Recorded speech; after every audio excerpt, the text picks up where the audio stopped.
Kali ini kita akan membahas tentang logical operators atau operator logika. Jadi operator logika adalah simbol yang digunakan untuk menggabungkan dua atau lebih kondisi.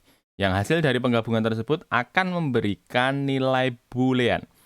True, false, atau benar atau salah. Ada 3 bagian dari logical operator yang akan kita bahas, ada or, and, dan juga not. Mari kita lihat detailnya satu persatu.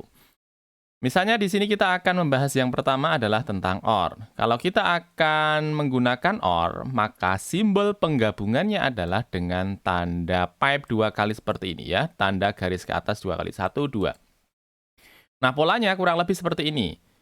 If, kemudian di bagian dalamnya ada kondisi, contohnya ini ada 2 kondisi ya, ini adalah kondisi yang pertama. Kondisi pertama, kemudian ini adalah kondisi yang kedua. Nah, 2 buah kondisi ini dia digabungkan dengan tanda pipe 2 kali seperti ini. Ini kita baca dengan OR. Ya, ini contohnya ada 2 saja untuk kondisinya. Ini kita bisa tambahkan misalnya ada 3 buah kondisi, 4 buah kondisi, dan sebagainya. Nah, mari kita masukkan dia ke dalam sebuah pemrograman langsung ya. Misalnya kondisi 1 ini saya ganti menjadi true.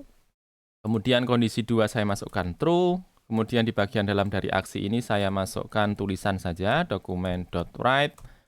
Misalnya di sini saya masukkan kondisi benar. Kemudian kalau misalnya dia tidak benar, saya masukkan ke bagian bawahnya kondisi salah. Ini. Kalau kita Ctrl S, harusnya dia akan memberikan pesan bahwa kondisi benar. Karena kalau kita lihat di sini, kondisinya kan ada true atau true begini ya. Syarat dia akan memberikan tulisan kondisi benar atau masuk kepada aksi yang menandakan bahwa kondisinya benar, salah satu dari kondisi ini bernilai benar ya, atau bernilai true. Contohnya lagi, misalnya true yang di bagian belakang saya ganti menjadi false. Kalau kita save ya, tetap saja nilainya dia akan memberikan nilai benar. Karena tadi syaratnya salah satu dari 2 buah kondisi atau kondisi yang ada di bagian dalam dari pengkondisian ini, salah satunya true ya, maka dia akan mengembalikan kondisi benar. Misalnya di sini saya ganti menjadi false dan juga false, pastinya dia akan memberikan kondisi salah. Karena syaratnya tadi, supaya dia masuk ke kondisi benar, salah satu dari 2 buah kondisi atau 3 buah kondisi misalnya, dia bernilai true, maka dia akan memberikan tulisan kondisi benar. Mari selanjutnya kita masukkan kepada pemrograman ya. Misalnya saya akan buat sebuah variabel dan nama variabelnya kita masukkan dengan nama misalnya angka begini ya. Let angka, dan untuk angka ini saya masukkan 1. Nah, kemudian kita masuk kepada pengkondisian ya dengan menggunakan logical operator. Misalnya di sini false yang awal ini saya ganti menjadi kondisi yang awal ini saya ganti menjadi pengecekan ya. Apakah angka ini lebih kurang dari 2 misalnya, kurang dari 2. Jadi apakah angka kurang dari 2. Kemudian saya akan masukkan kondisi yang kedua. Misalnya kondisi yang kedua saya masukkan angka lebih dari 3 begini. Lebih dari 3. Ya. Jadi kita akan mengecek pertama kali. Kondisi pertama, kondisi kedua. Kita gabungkan dengan apa? Kita gabungkan dengan tanda OR seperti ini. Pertama kita masukkan tanda 1 ya, angka 1.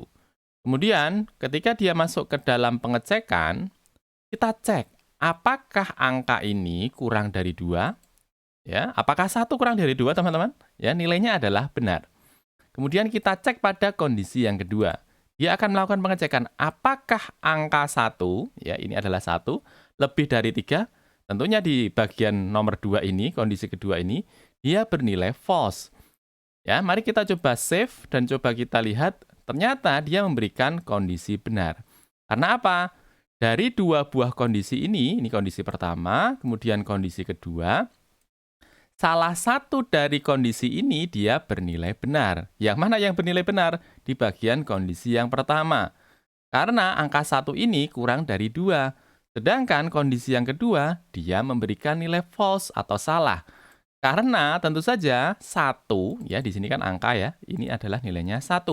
Angka ini dia kan 1, tentunya dia harusnya kurang dari 3. Tetapi di sini kita cek bahwa kita masukkan apakah angka lebih dari 3, karena angka di sini 1, tentunya dia kurang dari 3. Tetapi kita sudah punya modal di bagian depan sini, bahwa angka ya atau 1 ini kurang dari 2 yang sudah bernilai true. Akhirnya dia memberikan tulisan kondisi benar.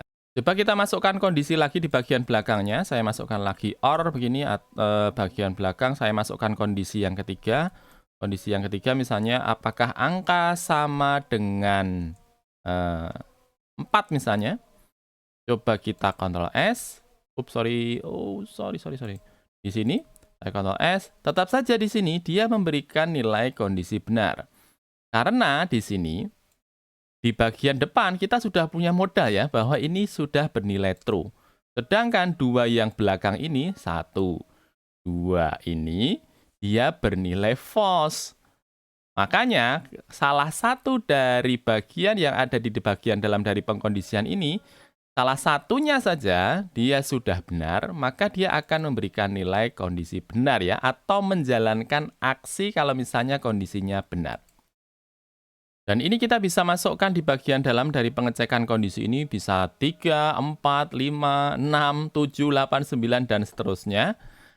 Dan yang perlu diingat, kalau misalnya salah satu saja dari pengkondisian tadi yang digabungkan dengan operator OR, salah satu benar, maka dia akan menjalankan aksi benar. Berikutnya kita akan membahas tentang operator AND. Operator AND kita menggunakan dengan simbol N 2 kali seperti ini. 1, 2. Ya, ini adalah operator AND. Nah, operator AND bernilai benar kalau kondisinya benar semua. Jadi tidak seperti OR. Kalau OR, dia akan bernilai benar kalau salah satu dari pengkondisian tersebut dia bernilai true atau benar.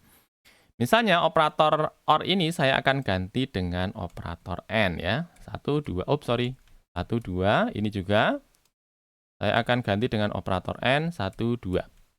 Nah, seperti ini. Kita cek dulu ya di bagian kondisi yang pertama. Kondisi yang pertama, apakah angka 1 dia bernilai kurang dari 2? Jawabannya adalah true ya atau benar. Kemudian kita masuk kepada kondisi yang kedua. Kondisi yang kedua, dia melakukan pengecekan. Apakah angka 1 dia bernilai lebih dari 3? Jawabannya adalah salah ya. Kemudian yang ketiga, dia akan melakukan pengecekan. Apakah angka 1 dia sama dengan 4? Ya, jawabannya adalah salah. Maka di bagian dalam dari kondisi ini, di bagian depan dia bernilai true.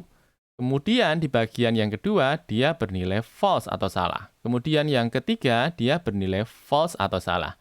Tentunya dia akan masuk kepada tulisan kondisi salah.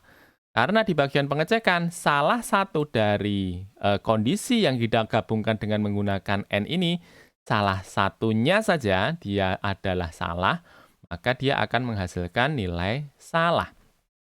Coba saya save. Nah, tulisannya seperti ini. Kondisinya adalah salah. Karena di bagian kondisi yang pertama ini adalah true atau benar. Bagian yang kedua adalah false atau salah. Kemudian bagian yang ketiga, dia adalah false atau salah. Akhirnya dia masuk kepada kemana? Kepada kondisi salah. Nah, supaya dia menuliskan kondisi benar, maka ketiga-tiganya di bagian dalam dari kondisi ini, dia harus bernilai benar semuanya. Coba kita ganti dulu di bagian kondisi yang kedua. Kondisi yang pertama tidak ada masalah karena dia sudah benar ya. Sekarang kita akan ganti kondisi yang kedua. Supaya tetap menggunakan angka 3, maka kita masukkan kurang dari seperti ini. Kemudian angka kita cek apakah sama dengan 4, tentunya dia akan memberikan nilai salah. Supaya dia memberikan nilai benar, maka kita berikan di sini angka 1 seperti ini. Coba saya Ctrl S. Nah, sekarang dia sudah berada dalam kondisi benar ya. Karena di sini sudah true, di bagian kedua juga sudah true atau benar, kemudian di bagian yang ketiga juga sudah true atau benar. Akhirnya dia memberikan apa? Memberikan pesan bahwa kondisinya benar. Berikutnya kita akan masuk kepada operator yang ketiga, yakni adalah not. Kalau kita berbicara tentang not, ya, maka simbol yang digunakan adalah tanda seru seperti ini. Ya, ini adalah operator not. Coba sekarang saya akan masukkan di bagian atasnya. Ini coba saya komen dulu. Ini juga saya komen. Kemudian coba saya akan perlihatkan cara penggunaan dari operator not ini. Intinya adalah seperti ini. Misalnya saya akan melakukan pengecekan dari sebuah kondisi. Misalnya saya punya untuk kondisinya true, ya. Maka kita akan tuliskan document.write, tulisannya adalah kondisi benar misalnya. Jadi saya masukkan di bagian bawahnya. Tulisannya misalnya saya ganti menjadi kondisi kondisi salah. Kondisi salah begini ya. Saya Ctrl S, maka tulisannya adalah kondisi benar ya, karena di sini saya masukkan if true. Nah, kita akan memasukkan operator not ini ke dalam cek pengkondisian di bagian atas. Kita masukkan saja di bagian depannya dengan tanda seru seperti ini. Ya, jadi kita bacanya not true artinya adalah false ya. Akhirnya dia akan masuk kepada kondisi yang kedua. Sehingga nanti tulisannya adalah kondisi salah ya. Coba saya Ctrl S. Nah, seperti ini ya. Akhirnya dia memunculkan kondisinya adalah salah karena di sini adalah not true. Misalnya true ini saya ganti menjadi false begini. Ya, tidak false berarti adalah benar ya, maka dia akan masuk kepada kondisi yang pertama. Maka nanti tulisannya adalah menjadi kondisi benar. Coba saya Ctrl S. Nah, sekarang tulisannya adalah kondisi benar. Nah, sekarang kita akan menggunakan operator not ini kepada di bagian operator and ini ya, kita akan gabungkan misalnya. Ini coba saya komen dulu. Ini juga coba saya komen. Ini saya uncomment. Ini saya uncomment. Coba saya Ctrl S. Sementara tulisannya di sini dia masuk kepada kondisi benar ya, karena di sini benar, ini benar, ini benar. Coba kita akan gabungkan antara operator not ini dengan operator and ini dengan operator not.